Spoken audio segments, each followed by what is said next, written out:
Hey, you guys, it's Miss Larison again. I have another great read aloud for you all, and this one is called Enemy Pie, and it is by Derek Munson. He is the author.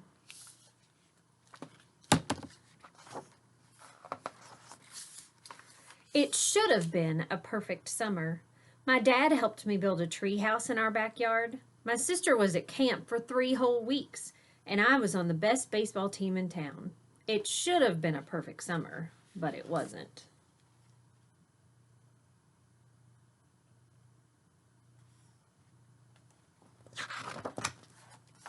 It was all good until Jeremy Ross moved into the neighborhood, right next door to my best friend Stanley. I did not like Jeremy Ross. He laughed at me when he struck me out in the baseball game. He had a party on his trampoline, and I wasn't even invited. But my best friend Stanley was. Jeremy Ross was the one and only person on my enemy list. I never even had an enemy list until he moved into the neighborhood, but as soon as he came along, I needed one. I hung it up in my treehouse where Jeremy Ross was not allowed to go.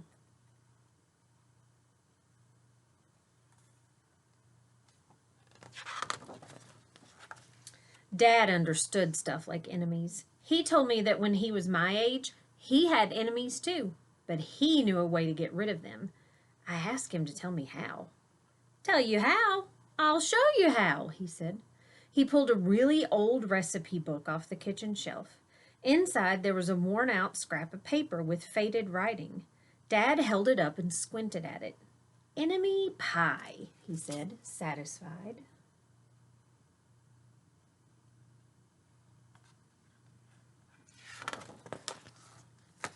You may be wondering what exactly is an enemy pie. I was wondering too, but Dad said the recipe was so secret he couldn't even tell me.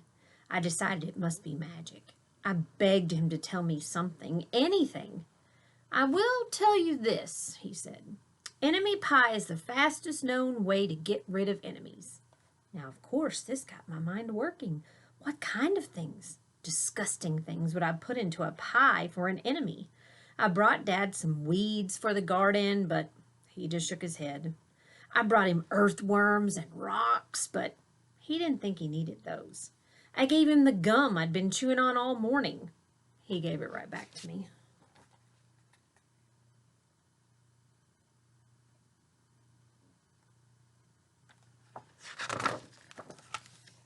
I went out to play alone.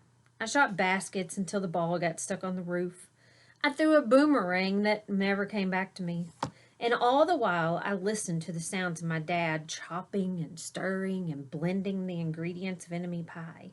This could be a great summer after all. Enemy pie was going to be awful. I tried to imagine how horrible it must smell, or worse yet, what it would look like. But when I was in the backyard looking for ladybugs, I smelled something really, really good. And as far as I could tell, it was coming from our kitchen. I was a bit confused. He's confused because enemy pie, he thought, would smell horrible. But this smells really good. I went in to ask Dad what was wrong. Enemy pie shouldn't smell this good. But Dad was smart. If enemy pie smelled bad, your enemy would never eat it, he said. I could tell he'd made enemy pie before. The buzzer rang and Dad put on the oven mitts and pulled the pie out of the oven. It looked like plain old pie. It looked good enough to eat. I was catching on. But still, I wasn't really sure how this enemy pie worked. What exactly did it do to enemies? Maybe it made their hair fall out or their breath stinky. Maybe it made bullies cry. I asked Dad, but he was no help. He wouldn't tell me a thing. But while the pie cooled, he filled me in on my job. That does look yummy. He talked quietly. There is one part of enemy pie that I can't do. In order for it to work, you need to spend a day with your enemy. Even worse, you have to be nice to him. It's not easy, but that's the only way that enemy pie can work. Are you sure you want to go through with this? Of course I was. It sounded horrible. It was scary, but it was worth a try. All I had to do was spend one day with Jeremy Ross, then he'd be out of my hair for the rest of my life. I rode my bike to his house and knocked on the door.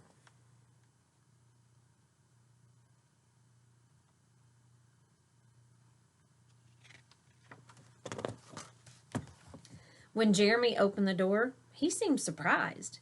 He stood on the other side of the screen door and looked at me, waiting for me to say something. I was nervous.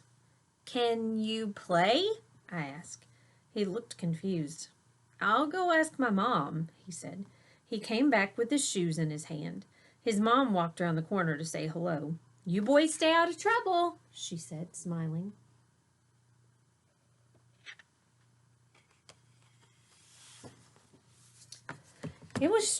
We rode bikes for a while and played on the trampoline. Then we made some water balloons and threw them at the neighbor girls, but we missed. Jeremy's mom made us lunch. After lunch, we went over to my house. It was strange, but I was kind of having fun with my enemy. He almost seemed nice, but of course I couldn't tell Dad that, since he had worked so hard to make his enemy pie. Jeremy Ross liked my basketball hoop. He said he wished he had a basketball hoop, but they didn't have room for one. I let him win a game, just to be nice.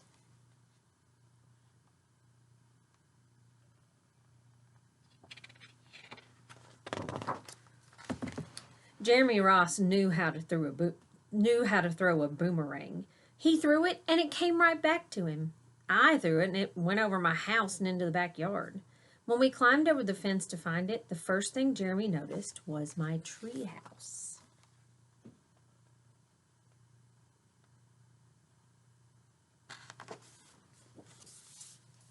My treehouse was my treehouse. I was the boss. If my sister wanted in, I didn't have to let her. If my dad wanted in, I didn't have to let him. And if Jeremy wanted in, "Can we go in it?" he asked. I knew he was going to ask me that, but he was the top person, the only person on my enemy list, and enemies aren't allowed in my treehouse.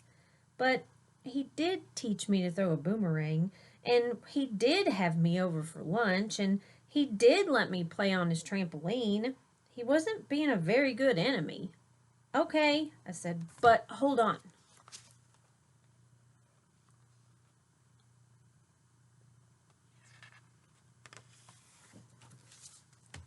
I climbed up ahead of him and tore the enemy list off the wall.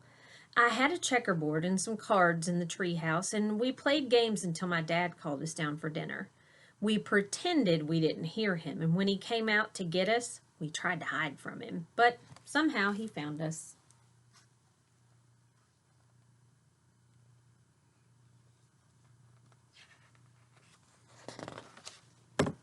Dad made us macaroni and cheese for dinner, my favorite. It was Jeremy's favorite too.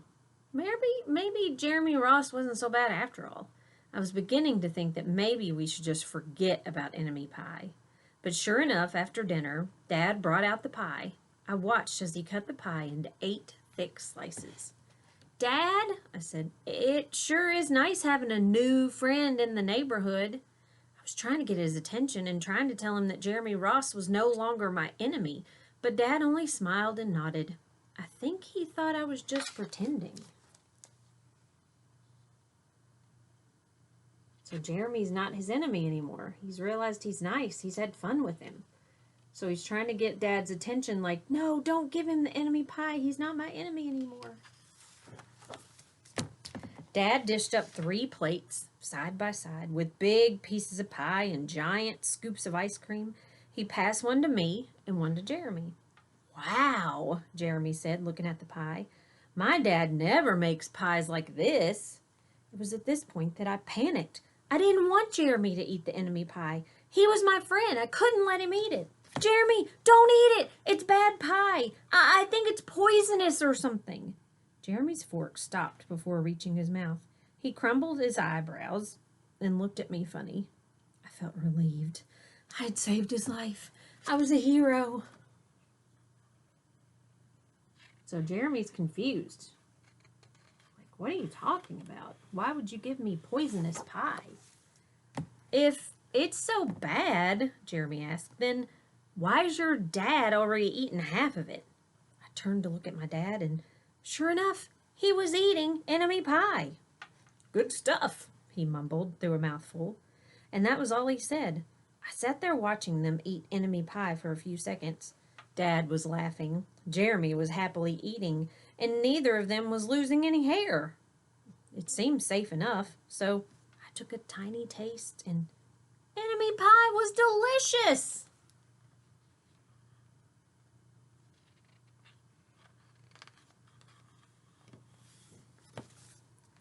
After dessert, Jeremy rode his bike home, but not before inviting me over to play on his trampoline in the morning. He said he'd teach me how to flip. As for enemy pie, I still don't know how to make it. I still wonder if enemies really do hate it, or if their hair falls out, or if their breath turns bad, but I don't know if I'll ever get an answer because I just lost my best enemy. So he's not his enemy anymore, he's his friend. The end. I think that book is so cute because he thought that Jeremy Ross was his enemy at first. He didn't like him only because he didn't invite him over to play on his trampoline. Maybe he didn't invite him over because he didn't really know him. But once they really got to know each other, he realized that Jeremy wasn't his enemy and he was his friend. So maybe we could all learn from that maybe don't make such snap judgments about people, like don't meet them one time and decide, ooh, I don't like them, they're my enemy, I'm never going to play with them. Maybe give them another chance and try to play with them. Try to do things with them. Try to get to know them. And once you get to know them, you might realize they're not your enemy anymore. They may just turn in to be a friend.